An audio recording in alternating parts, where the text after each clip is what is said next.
कनिका अपनी सास की बहुत सेवा करती, लेकिन इसके बाद भी सास बेटे को फ़ोन करके कहती कि मुझे किसी आश्रम में छोड़ आओ या अपने पास बुलवा लो, तुम्हारी पत्नी तो मुझे खाना नहीं देती और मुझसे भीख मंगवाती है। ये सुनकर कनिका हक्का बक्का रह गई कि माँ जी कैसी बातें कर रही हैं। तो पति ने गुस्से में आकर कनिका को तलाक का नोटिस भिजवा दिया और माँ को बाहर ले गया। तो कुछ दिन बाद अरविंद का सारा बिजनेस बर्बाद हो गया और वो माँ को लेकर इंडिया आ गया। और जब कनिका को पता चला तो अरविंद के घर गई और उसे एक बॉक्स पकड़ा दिया। सास देखकर दंग रह गई, क्योंकि इसमें तो कनिका की आंखें नींद से बोझिल हो रही थी। सारा दिन उसकी सास उसे एक मिनट बैठने ना देती थी। सुबह से लेकर रात तक वो घर के कामकाज कर करके इतना थक चुकी होती कि उसका बस दिल चाह रहा था कि किसी तरह वो अपने बिस्तर पर लेटे और सो जाए। मगर उसकी सास मक्कारी से मुस्कुराते हुए उसे अपने पास साथ बिठाए हुए थी। हाय हाय, पैरों में बड़ा दर्द है, जरा सही से दबा। मेरे बेटे की कमाई खा खा कर मोटी ताजी होती जा रही है और उसकी माँ की सेवा तुझसे नहीं होती। कनिका की सास ने ताना मारा तो वो बेचारी एक बार फिर तेजी से उनके पैर दबाने लगी। कभी वो कहती मेरे लिए दूध ले आओ। कनिका दूध का गिलास लेकर आती तो कहती गर्म क्यों नहीं लाई हो, मुझे तो ठंडा चाहिए था। कनिका बेचारी दूध वापस ले जाती और फिर ठंडा दूध ले आती। कभी कहती मेरे सर में तेल की मालिश कर दो। कनिका उनकी कोई एक बात भी न टालती थी। वो जो कहती, जैसा कहती वैसा ही करती रहती। ये और बात थी कि सुबह से लेकर रात तक निर्मला उसे जानवरों की तरह काम करवाती थी। नींद में झोंकों में कनिका उस समय चौंकी जब उसे अपनी सास की आवाज़ सुनाई दी। वो फ़ोन पर किसी से बात कर रही थी। हाय बेटा, मैं बड़ा दुखी हूँ, मैं तुझे क्या बताऊँ।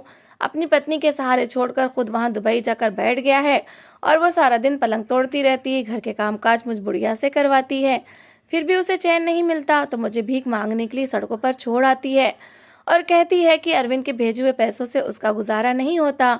खाने पीने के लिए मुझे कुछ नहीं देती और अगर मैं खाना मांगूँ तो कहती है अगर भीख नहीं मांगी तो खाना नहीं मिलेगा। कनिका हक्का बक्का रह गई। अरविंद तो उसके पति का नाम था, इसका मतलब था निर्मला देवी उसके पति से बातें कर रही थी। उसने कुछ बोलना चाहा, लेकिन निर्मला देवी फोन कान से लगाए अपने बेटे के कान भरती जा रही थी।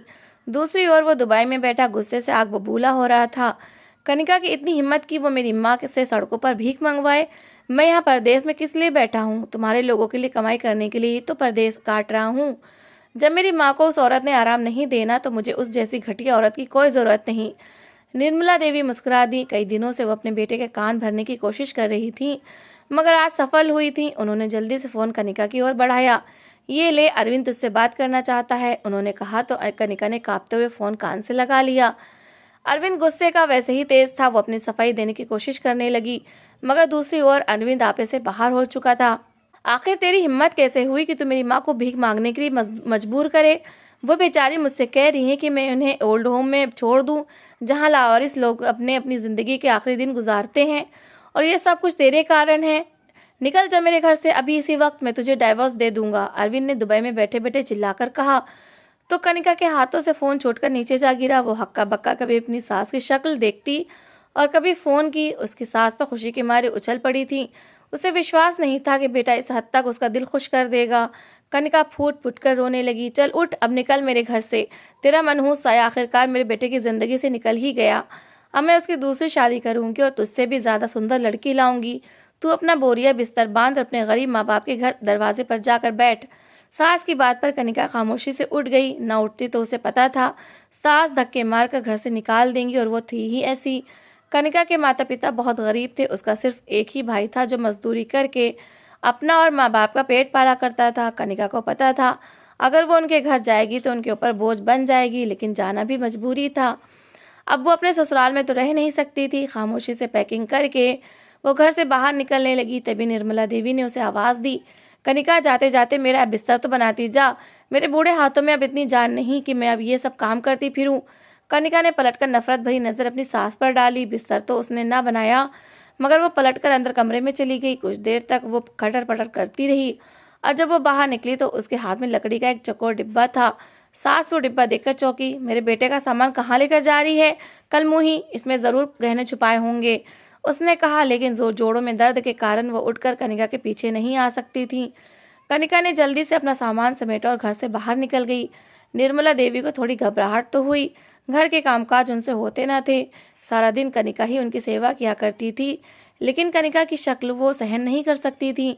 जब भी उनका बेटा दुबई से फ़ोन करके कनिका का हाल चाल पूछता तो ईर्ष्या की एक तेज लहर निर्मला देवी के अंदर जागती और इसी ईर्ष्या के कारण आज उन्होंने कनिका का घर तुड़वा दिया था।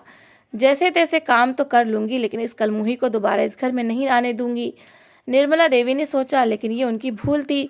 कनिका तो उन्हें चरपाई पर बैठे बैठे खाना दिया करती थी और वहीं उनके हाथ पांव धुलाया करती थी। लेकिन अब उन्हें सारा दिन घर में मारा मारा फिर कर अपने काम करने पड़ते, तो उनके होश ठिकाने आ गए।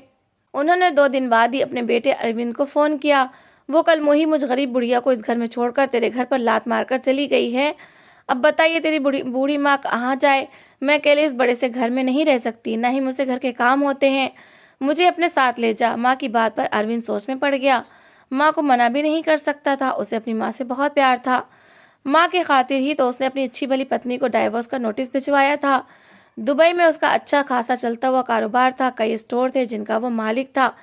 उसने अगले ही दिन वो माँ को लेने के लिए इंडिया पहुंचा। निर्मला को विश्वास न आया कि उसकी ज़िंदगी इतनी बदल सकती है। उसने फ़ोन करके कनिका को जलाने के लिए बताया, देख अरविंद तुझे तो कभी दुबई लेकर नहीं गया, लेकिन मेरे एक फ़ोन पर भागा भागा आया है मुझे दुबई ले जाने। तू सड़ती रहे इसी गरीबी भरे घर में।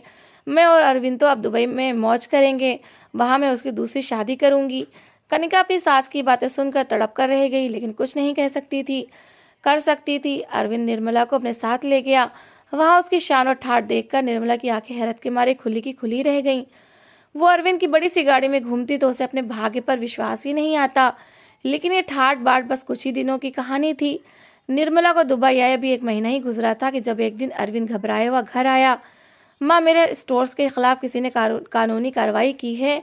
क्योंकि मैं यहाँ का नागरिक नहीं हूँ, इसलिए मैं इन लोगों से नहीं लड़ सकता। यूँ लगता है कि सारा कारोबार हाथ से निकल जाएगा।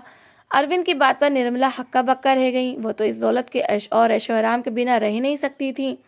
अरविंद ने अपने कारोबार को बचाने और संभालने की बहुत कोशिश की, लेकिन वो अपने स्टोर्स में गैरकानूनी चीज़ें बेच रहा था। दुबई की सरकार सख्त थी। उन्हें जैसे ही अरविंद की हरकत का पता चला, उन्होंने सारे के सारे स्टोर सील कर दिए। अरविंद के कुछ बड़े लोगों से संपर्क थे, जिन संबंधों के कारण उसे जेल ना हुई, लेकिन अब वो बिल्कुल खाली हो चुका था। जेब में एक फूटी कौड़ी भी ना थी। जेल ना जाना पड़े इसलिए उसने जितनी जमा पूंजी थी वो सारी की सारी वकीलों और पुलिस को खिला दी थी। एक घर था जिसे बेचकर उसने अपने बहुत से काम निपटाए, लेकिन अब वो दुबई में नहीं रह सकता था। वहाँ रहना खतरे से खाली नहीं था। हर दूसरे दिन पुलिस उसके घर पर आ धमकती। निर्मला तो इन सब सारी चीज़ों से बुरी तरह से डर गई थी। अब माँ, हमें वापस इंडिया जाना पड़ेगा, अरविंद ने कहा तो निर्मला के चेहरे पर हवाइयाँ उड़ने लगी। लेकिन बेटा, वहाँ जाकर तू करेगा क्या? छोटा सा मकान है वहाँ, ये ऐशो आराम तो नहीं मिलेगा, निर्मला ने कहा। मगर अरविंद अब और कुछ नहीं कर सकता था, इसलिए सब कुछ समेटकर अगले ही दिन वापस इंडिया पहुंचा। दूसरी ओर कनिका ससुराल से निकलकर रोती तड़पती माता पिता के घर पहुंची तो उसकी माँ उसे देखकर दंग रह गई। सब लोग तो तेरे भाग्य पर गर्व करते थे कनिका, कि तेरा पति दुबई में रहता है और इतना रुपया वहाँ से भेजता है।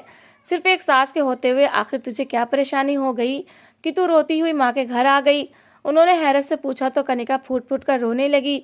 वो घर अब मेरा नहीं रहा माँ, मैंने दिन रात अपनी सास की सेवा की, इसके बाद भी उन्होंने यही कहा कि मैं उनको बहुत दुख देती हूँ, मैं उनकी सेवा नहीं करती। वो भूखी प्यासी दिन रात पड़ी रहती हैं, यहाँ तक कहा कि मैं सड़कों पर उनसे भीख भी मंगवाती हूँ। अरविंद ने यह सब कुछ सुनकर मुझे घर से निकाल दिया और डाइवोर्स का नोटिस भी भेज दिया है। कनिका की बात पर उसकी बूढ़ी माँ अपना दिल थाम कर रह गई थी। जवान बेटी वापस मायके की चौखट पर आ बैठी थी। ऐसे में बूढ़े माँ बाप के दिल को चैन किस तरह आता। शाम को कनिका का बाप वापस आया तो कनिका ने उसे अभी अपनी कहानी सुना दी। उसकी आंखें भी फटी की फटी रह गईं, झुकी हुई कमर और झुक गई। घर में पहले ही परेशानी चल रही थी। सारे घर की जिम्मेदारी कनिका के एक भाई पर थी, जो बेचारा पढ़ा लिखा न होने के कारण मजदूरी करके अपना और घर वालों का खर्च उठाता था। और कनिका की जिम्मेदारी भी कुछ कम न थी। शाम के समय कनिका का भाई जतिन मजदूरी से वापस आया तो कनिका को आंगन में फिरता देखकर चौंक उठा। ये सब क्या है? कनिका तो कभी कभी रहने आती थी, लेकिन आज इतनी परेशान क्यों दिखाई दे रही है? उसने माँ से पूछा तो वो रो पड़ी। कनिका को उसके पति ने घर से निकाल दिया है, अब ये हमारे साथ ही रहेगी। ये एक नई परेशानी थी। जतिन थोड़े थोड़े करके अपने पास पैसे जमा कर रहा था कि किसी तरह शादी का खर्चा उठाने के लायक हो जाए तो शादी कर ले। लेकिन अब जवान बहन की जिम्मेदारी ने उसे अच्छी तरह बता दिया था कि वो इतनी जल्दी अपनी इच्छा पूरी नहीं कर सकता। घर में खर्च बढ़ा तो ज़्यादा पैसे की ज़रूरत भी पड़ी। जतिन के घर में रखे हुए पैसे धीरे धीरे गिरने लगे। कभी कभी वह घर वालों से उलझ भी पड़ता। जवान भाई को अपनी वजह से माँ बाप से झगड़ा करते देखकर कनिका की आंखों में आंसू आ जाते। वो बस जैसे जैसे तैसे करके अपने और अपने घर वालों के लिए कुछ करना चाहती थी। मोहल्ले वाले घर आते तो कनिका को वहां देखकर हैरान रह जाते। इतनी जवान और सुंदर लड़की को उसके पति ने तलाक क्यों दे दी? जरूर कोई ना कोई बात तो ऐसी होगी, शायद चरित्र की अच्छी ना हो। उसका पति तो दुबई में रहता है, हो सकता है इसने उसकी अनुपस्थिति में किसी लड़के के साथ नैन मटक्का कर लिया हो। और जब पति को पता चल जाए तो वैसी औरतों को भला कहाँ रखते हैं। मोहल्ले की दो औरतें कनिका से मिलने के लिए आई थीं और जैसे ही कनिका उनके लिए चाय बनाने के लिए उठी, वो दोनों चुपके चुपके से आपस में बातें करने लगीं। कनिका का दिल छलनी हो गया। अरे सुना है कि इसका पति अपनी बूढ़ी माँ को लेकर दुबई चला गया था, लेकिन वहां जाते ही उसका सारा कारोबार खत्म हो गया। आजकल वो वापस आ गया है। इस जैसी औरतें हर किसी को बर्बाद कर देती हैं।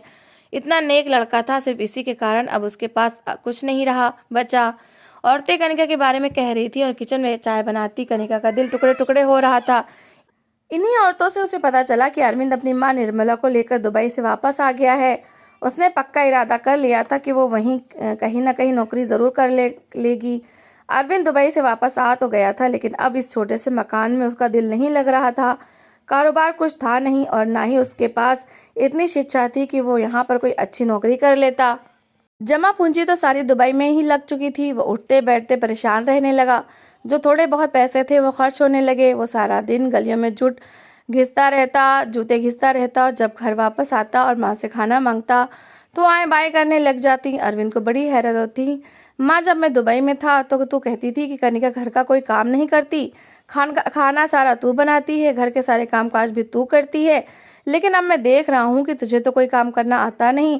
रोटी बनाना तो कब की भूल चुकी है और सब्जी कैसे बनती है इसका भी तुझे याद नहीं। सारा दिन घर धूल मिट्टी से अटा रहता है, घर में आने का दिल नहीं चाहता।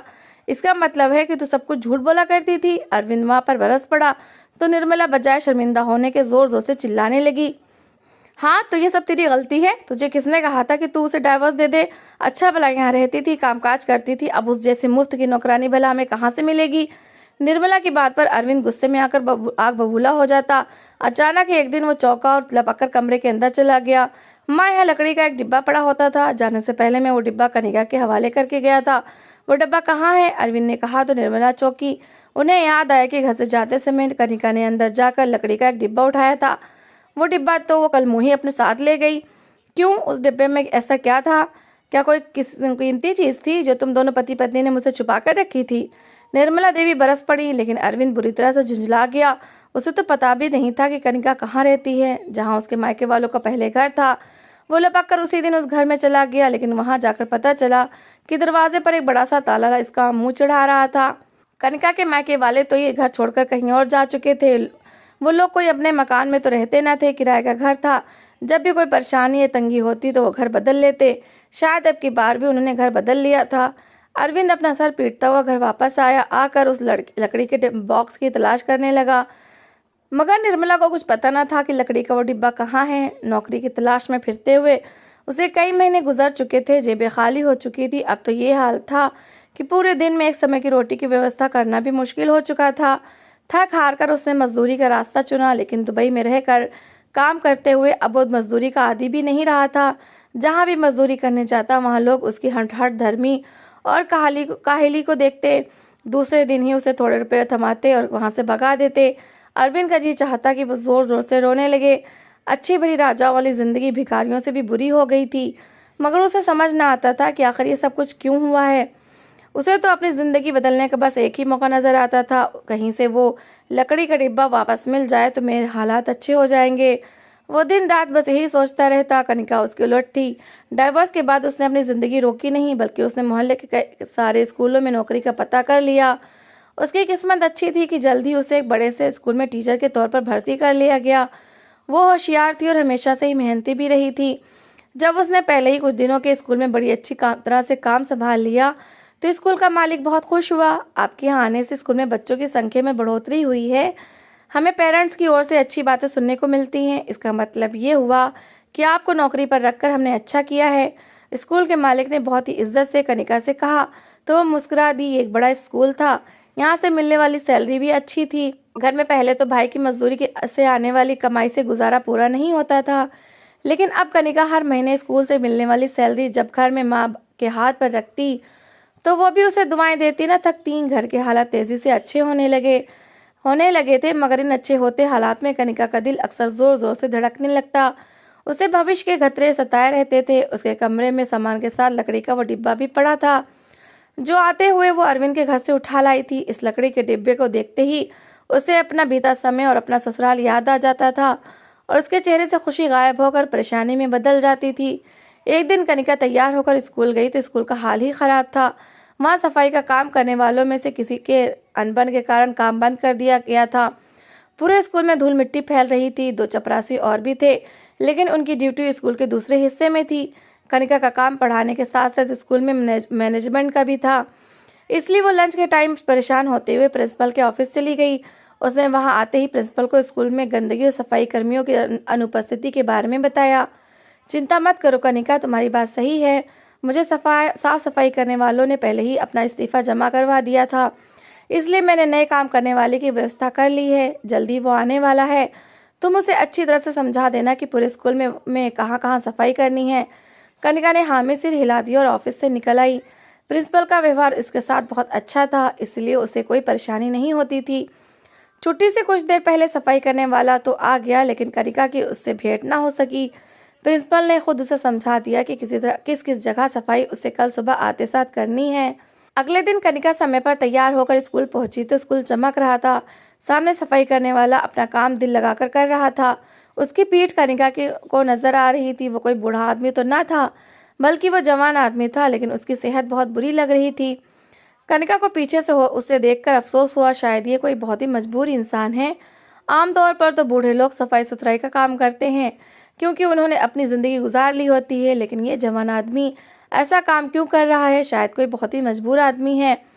कनिका ने सोचा और पास से गुजरकर प्रिंसिपल के ऑफिस पे चली गई। ऑफिस से थोड़ी देर बाद जब वो बाहर निकली तो उसके चेहरे की रंगत उड़ी हुई थी। उसका रंग पीला पड़ रहा था और हाथ पैर कांप रहे थे। अंदर जो बात हुई थी उसने उसके होश उड़ा दिए थे, मगर सच्चाई तो ये थी कि वो इस बात के जवाब में कुछ बोल ही ना पाई थी।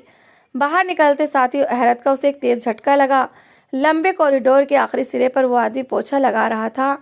कनिका को देखते ही उसने हाथ उठाकर कहा कि मैडम सिर्फ 5 मिनट रुक जाइए, मैंने अभी अभी पोछा लगाया है। मेरी सेहत ऐसी नहीं कि मैं बार बार पोछा लगा सकूं। अगर आप 2 मिनट रुक जाएंगी तो बड़ी मेहरबानी होगी। उस आदमी की बात पर कनिका को एक और जोरदार झटका लगा। वह हैरत से उसके चेहरे की ओर देखने लगी। ये चेहरा जाना पहचाना था, लेकिन ये वो तो ना था जिसे उसने काफी समय पहले देखा था।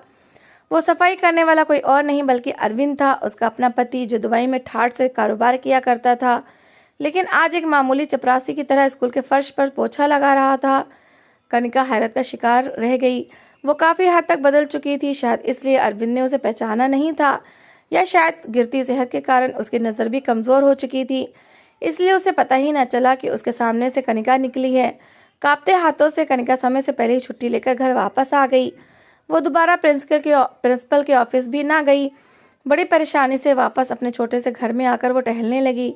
बार बार उसकी नज़र भटक कर लकड़ी के उसी डिब्बे पर चली जाती जिसे वो अरविंद के घर से लाई थी। शायद वो उसे भूल भी जाती, लेकिन आज स्कूल में अरविंद को इतने ख़राब हाल में देखकर उसे लकड़ी का डिब्बा फिर से याद आ गया था। अरविंद को स्कूल में साफ सफाई की नौकरी करते हुए कई दिन गुजर गए। सैलरी मिलने का समय था। इस नौकरी से वो खुश तो ना था, लेकिन इसके सिवा कमाई का कोई और रास्ता भी नजर ना आता था। निर्मला की चिक चिक से वो दिन रात मानसिक तनाव का शिकार रहता था। वो उसे एक मिनट बैठने न देती। सारा दिन वो उसे खाने की फरमाइशें करती रहती। अक्सर स्कूल का काम खत्म करके आता तो घर के कामकाज शुरू कर देता। अब उसे अच्छी तरह से अंदाजा हो गया था कि उसकी माँ ने कनिका के बारे में जो कुछ भी कहा था वो सब झूठ था। वो अपने बेटे को भी टिककर एक मिनट बैठने न देती थी। वो फिर पराई बहू के साथ अच्छा व्यवहार कैसे करती? अरविंद को समझ नहीं आ रहा था कि जिंदगी किस मोड़ पर जा रही है। एक दिन उसकी तबीयत काफ़ी ख़राब थी। उसने स्कूल से छुट्टी कर ली। सैलरी मिलने का समय पास था, इसलिए, लेकिन आज छुट्टी ना करता तो काम भी ना कर सकता था। इसलिए खामोशी से वो चारपाई पर लेटा अपने भाग्य को कोस रहा था। कब तक यहाँ लेटा आंसू बहाता रहेगा? उठ और कुछ खाने को ला दे, मुझे भूख लगी है। तेरी जैसी औलाद तो और भगवान किसी दुश्मन को भी ना दे। निर्मला ने चिल्लाकर कहा तो अरविंद न चाहते हुए भी उठ बैठा। उसे पता था माँ को खाने के लिए कुछ न लाकर दिया तो वो चिल्लाती रहेंगी। लेकिन इससे पहले कि वो बाहर निकलता घर के खुले दरवाजे से कोई अंदर आया। उसे देखते ही अरविंद की आंखें फटी की फटी रह गईं, क्योंकि वो कोई और नहीं बल्कि कनिका थी। लेकिन जिस कनिका को उसने तलाक देकर घर से निकाला था, उस कनिका से तो बहुत अलग नजर आ रही थी। वो तो एक डरी सहमी सी लड़की थी जो दिन रात उसकी माँ की सेवा करती रहती थी। लेकिन ये लड़की जो अंदर आई थी, ये तो कोई और ही थी। बस शक्ल कनिका के जैसी थी, बहुत सुंदर और मॉडर्न कपड़ों में पूरे कॉन्फिडेंस के साथ चलती हुई वो अरविंद के सामने आकर खड़ी हो गई। कनिका, उसने हैरत से देखा। कनिका मुस्कुरा रही थी और उसके हाथ में लकड़ी का वही डिब्बा था जिसे पिछले काफी समय से वो तलाश कर रहा था। ये डिब्बा तुम अपने साथ ले गई थी? उसने हैरत से पूछा तो कनिका ने मुस्कुराते हुए सर हिला दिया। हाँ, कोई ना कोई तोहफा तो यहाँ से लेकर जाना ही था। जब तुमने अपनी माँ के कहने पर बगैर सोचे समझे मुझे घर से निकाल दिया, तो मेरे पास यहाँ से जाने के लिए किराए के पैसे तक न थे, और उस समय यही लकड़ी का डिब्बा लेकर मैं यहाँ से चली गई थी। लेकिन अब समय आया है कि मैं इस डिब्बे को तुम्हें वापस कर दूं। कनिका की बात पर अरविंद हक्का बक्का रह गया। अंदर से निर्मला ने भी उसकी आवाज़ सुन ली थी और दौड़कर बाहर निकल आई थी। महंगे कपड़े और महंगे गहने पहने खड़ी कनिका को देखकर वो अंदर तक जल भुन गई। कनिका ने हाथ में पकड़ा डिब्बा अरविंद के हवाले कर दिया। अरविंद ने हैरान होते हुए डिब्बा खोला। अंदर सोने के कई सारे गहने पड़े थे, नोटों की कई सारी गड्डियां भी पड़ी थी। उसकी आंखें फैलने लगी। ये सब क्या है? ये सब तुम मुझे क्यों दे रही हो? उसने हैरत से पूछा तो कनिका मुस्कुरा दी। दुबई जाने से पहले तुमने इस डिब्बे के अंदर कुछ 1000 रुपये डाले थे और कहा था कि हर महीने जो रुपये मैं भेजा करूं वो इस डिब्बे के अंदर डालती रहना। जो पैसे तुम भेजते वो तो तुम्हारी माँ रख लिया करती थी। इस डिब्बे के कुछ 1000 रुपयों के अलावा मेरे पास और कोई कीमती चीज़ ना थी। जब तुमने मुझे घर से निकाला तो यहाँ से जाते हुए मैं ये डिब्बा अपने साथ ले गई। ज़रूरत के उन दिनों में मैंने वो रुपए खर्च कर लिए। इस डिब्बे को देखकर हमेशा मुझे तुम लोगों की याद आती रही कि कैसे मेरे लाख सेवा के बाद भी तुम लोगों ने मुझे धक्के देकर इस घर से निकाल दिया। अब जबकि स्कूल का मालिक मुझसे शादी कर चुका है और अपनी सी आधी जायदाद मेरे नाम कर चुका है, तो मेरे पास रुपए, पैसे और गहनों की कोई कमी नहीं। इसलिए मैं ब्याज समेत वो रुपए वापस करने आई हूँ। कनिका की बात में गुस्सा था। अरविंद हक्का बक्का रह गया। शर्मिंदगी से उसका पूरा शरीर पसीने में भीगने लगा। दरवाजे पर खड़ी निर्मला भी हैरत से कनिका को देख रही थी। खुद उसके अपने कपड़े फटे पुराने थे। दिन रात घर में खाने और रुपए को लेकर चिकचिक होती रहती थी। ये सब कुछ तो वो कनिका के लिए चाहती थी, लेकिन किस्मत ने पलटकर यही बार इस पर कर दिया था। कनिका तो आज अपनी जिंदगी में बहुत खुश थी, अमीर थी और उसके पास किसी चीज़ की कमी न थी। लेकिन निर्मला और अरविंद, जिन्होंने उस पर अत्याचार किया था, वो दोनों किसी का मुंह दिखाने के लायक न थे। कनिका डिब्बा अरविंद के हाथ में थमाकर नफरत से उसे देखते वापस चली गई थी। बाहर उसकी शानदार गाड़ी खड़ी थी। अरविंद ने डिब्बे के अंदर देखा। वहाँ इतने रुपए जरूर थे कि वो अपनी छोटी मोटी दुकान बना सकता था। उसे पहली बार एहसास हुआ कि कनिका को छोड़कर उसने ज़िंदगी की सबसे बड़ी गलती की थी। तो दोस्तों, इस कहानी को लेकर आपकी क्या राय है, कमेंट बॉक्स में ज़रूर बताएं। और अगर आपको हमारी आज की कहानी अच्छी लगी हो तो प्लीज़ इसे लाइक ज़रूर करें। अगर आपने अभी तक हमारे चैनल को सब्सक्राइब नहीं किया तो ज़रूर कर लीजिए। तो मिलते हैं ऐसी एक और मोटिवेशनल कहानी के साथ। Thanks for watching.